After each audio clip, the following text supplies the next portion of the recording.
Mmepambana vita yenu peke yenu. Wazazi wamewashika mkono, vipaji vimeonekana. Sasa umefika mahala taifa linategemea.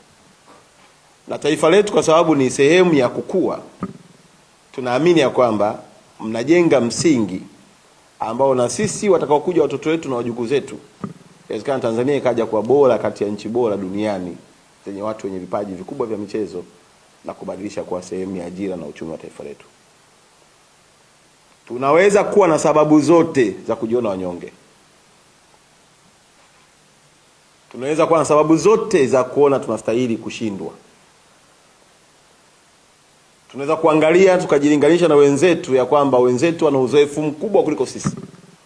Lakini mimi naombeni kwa moyo mnyenyekevu tuchague kushinda. Tusikubali vita ya pili ya saikolojia, tugongwe na maneno ya watu kwa kusoma takwimu zao afu tukakata tamaa kwamba hatuwezi kutoboa. Sisi tuseme kwamba pamoja na mazingira yetu magumu, pamoja na kwamba sisi hatuna watu wenye uzoefu mkubwa kuliko wenzetu, lakini sisi tumechagua kushinda.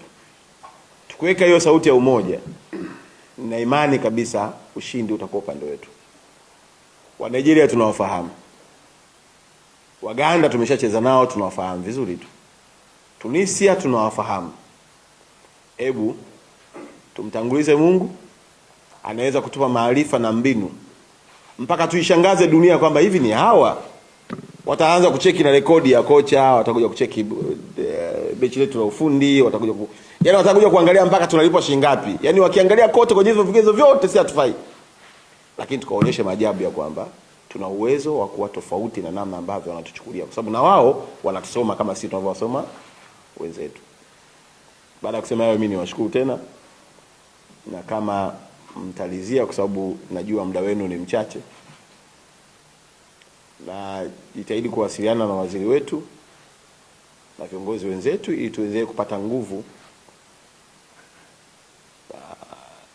Nimeomba na Watanzania wengine wenye uwezo wa kuja waje. Unajua wakati mwingine mkiwa pale uwanjani mnacheza alafu mnasikia sauti za watu wa nyumbani, na wapa nini?